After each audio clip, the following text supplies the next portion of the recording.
तो पिछले दिन मैंने कर दिया था अप्रॉक्सीमेटली 3 किलोमीटर और 4,884 स्टेप्स। और आज की सुबह, अगले दिन की सुबह, मतलब आज की सुबह बहुत ही बेकार थी क्योंकि आदि और जॉय ने मेरे को रात को किया बहुत ही ज़्यादा परेशान, क्योंकि आदि को टीदिंग हो रही है, वो उसकी वजह से जॉय को भी सोने नहीं दे रहा है। और साथ में ईरा भी उठ गई उन दोनों के कारण। और ईरा आदि जॉय तीनों क्योंकि मेरे पास ही सोते हैं। फिर मैंने सबसे पहले 5 बजे तक आदि और जॉय को फिर से सुलाया और फिर मैं गई ईरा के पापा के पास, क्योंकि वो ईरा को उस वक्त ले गए थे। और फिर नीचे जाके ईरा को पॉरिश खिलाया और इनको दिया परांठा।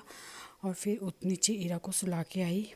फिर ऊपर आके देखा तो वॉक का कोई भी रूटीन बनने को तैयार ही नहीं था। और ये शाम के टाइम जब आदि बिल्कुल ही टीदिंग की वजह से परेशान हो गया था, थोड़ी देर उसको बाहर लेके आई क्योंकि बारिश अभी ही रुकी थी। और यहाँ पे ईरा ने उसको थोड़ा एंटरटेन किया।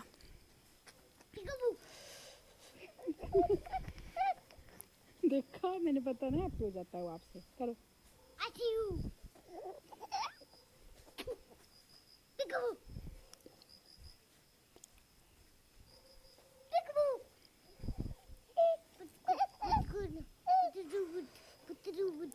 ईरा का तो टोटली मूड पे ही डिपेंड करता है। लेकिन मैंने आज, और उसके बाद उसने शाम को अपनी अम्मा के साथ बनाई चपाती और अम्मा को किया किचन में खूब परेशान। और मस्का लगाने का तो हद इतनी है कि पूछो मत। कहती मैं अपने दादा के लिए चपाती बनानी है और करती रही यहाँ पे कुछ कुछ काम। और फिर उस वक्त मैं थोड़ी देर के लिए ही किचन में आई थी क्योंकि आदि और जॉय को सुलाना था। और मेरे प्रेजेंस में वो ज़्यादा इरिटेबल हो जाते हैं क्योंकि उनको स्टार्टिंग से ही थोड़ा अकेले अकेले सोने की आदत है।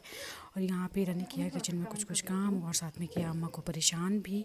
और फिर उसने को जाना था इवनिंग वॉक पे अपनी अम्मा के साथ, लेकिन मम्मी को पहले ओट्स खाने थे पर ईरा ने बिल्कुल भी टाइम नहीं दिया और बच्चों के कारण टाइम मिल भी नहीं पाया। पर मैं फिर भी उसको थोड़ा सा टाइम के लिए स्लैब पे लेके आ गई थी कि ताकि वो थोड़ा मम्मी को खाने के लिए टाइम मिल जाए। लेकिन नहीं, वो ऊपर ढंग से चलती नहीं है और वहाँ पे रेलिंग्स नहीं थी तो मुझे डर लग रहा था। फिर मैं उसको नीचे लेके आ गई। हुआ। और यहाँ पे किचन पे लगी रही मैडम, बिल्कुल ही नहीं हट रही थी।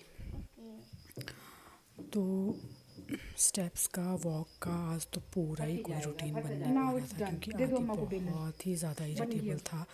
उसको टीदिंग बहुत ही ज़्यादा परेशान कर रही थी। और इसी कारण फिर जॉय उसके साथ ही होता है, उसको भी टीदिंग तो नहीं हो रही है लेकिन वो भी सो नहीं पाता। वैसे तो बहुत हद तक वो उसके रोने से परेशान नहीं होता। और ये शाम के टाइम के स्टेप्स थे जब मैं टेरेस पे आई थी और व्यू कुछ ऐसा था। आज भी लगातार सुबह बारिश ही होती रही और दिन को शाम के टाइम मतलब 6 बजे के बाद थोड़ा बारिश रुकती है और तब थोड़ा वॉक कर सकते हैं। आज मैं ईरा को भी ऊपर लेके आई थी पर ये लड़की तो ढंग से बिल्कुल नहीं रुकती। और तकरीबन इतने ही स्टेप आज हो पाए थे और 10 किलोमीटर तो मुझे एक मजाक ही लगने लग गया था।